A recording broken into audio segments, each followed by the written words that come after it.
Warisan iman yang benar. Shalom, bon dia Baita Hotu. Mari kita merenungkan firman Tuhan. Kita mendengarkan pembacaan Alkitab pagi ini. 2 Tawarik pasal 34 ayat 1 dan 2 ya.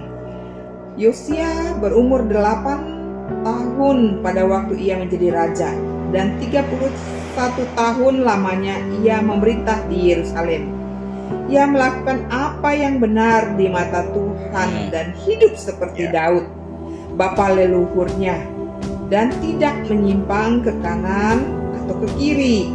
Pada tahun ke-8 dari pemerintahannya, ketika ia masih muda belia, ia mulai mencari Allah, Daud bapa leluhurnya, dan pada tahun ke-12 ia mulai mentahirkan Yehuda dan Yerusalem dari bukit-bukit pengorbanan, tiang-tiang berhala, patung-patung pahatan, dan patung-patung tuangan. Ya, Anda dapat memutuskan apa yang akan Anda wariskan. Ya, saudara, ketika Yosua menjadi raja, dia membersihkan Israel dari penyembahan berhala dan mulai membangun kembali bait suci.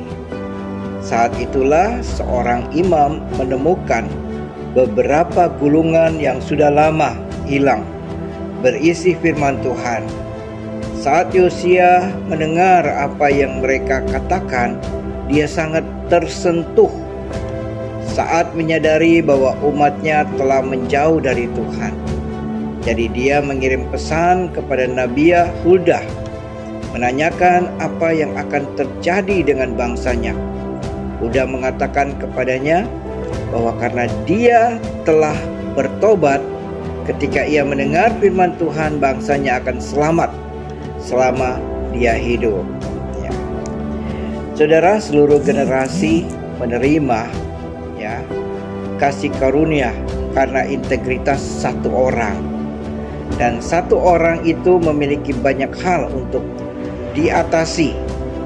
Kakek Yosia, Manasye, seperti Hitler dalam perjanjian lama, dia memenuhi Yerusalem dengan darah orang tidak bersalah sedemikian banyak. 2 Raja-Raja 21 ayat 16. Dan ayah Yosia mati di tangan perwiranya sendiri. Dia menolak Tuhan dan tidak mematuhi perintah Tuhan. 2 Raja-Raja 21 ayat 22.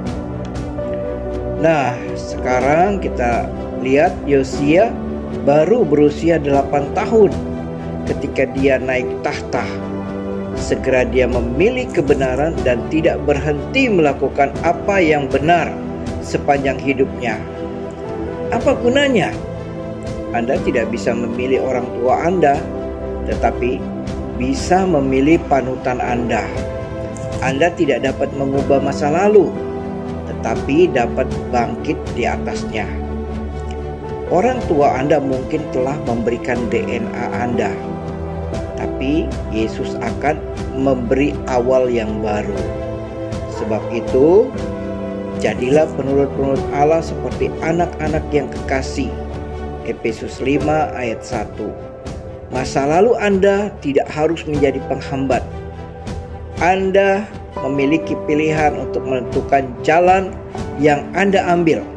Jadi pilihlah dengan baik, dan suatu hari nanti generasi di bawah Anda akan berterima kasih kepada Tuhan atas hal yang sudah Anda lakukan sebelumnya.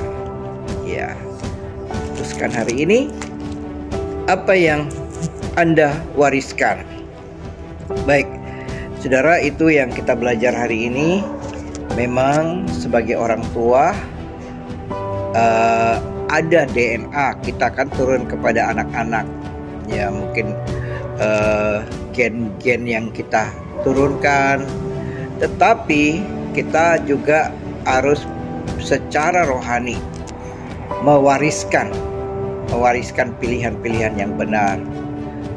Yosia memang punya kakek dan bapaknya menolak Tuhan, melawan Tuhan, tapi Yosia tidak. Yosia memilih untuk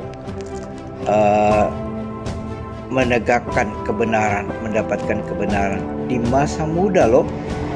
8 tahun. Ya, walaupun dalam pemerintahan mungkin banyak keputusan yang belum diambil, tapi dia berani mengambil keputusan untuk memilih kebenaran. Bahkan dia takut kepada Tuhan, ya. Dan pertobatannya itu berpengaruh bagi seluruh bangsa Israel. Bagaimana? Ada yang memberikan tanggapan?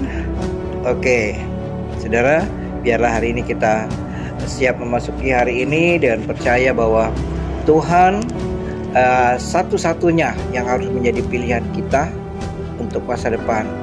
Masa lalu mungkin masa lalu kita semua mungkin ada yang buruk ya.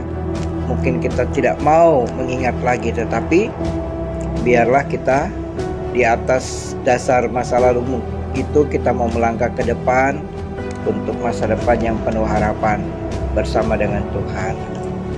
Tuhan Yesus memberkati. Selamat bekerja, sukses, dan selalu di dalam perlindungan Tuhan. Amin.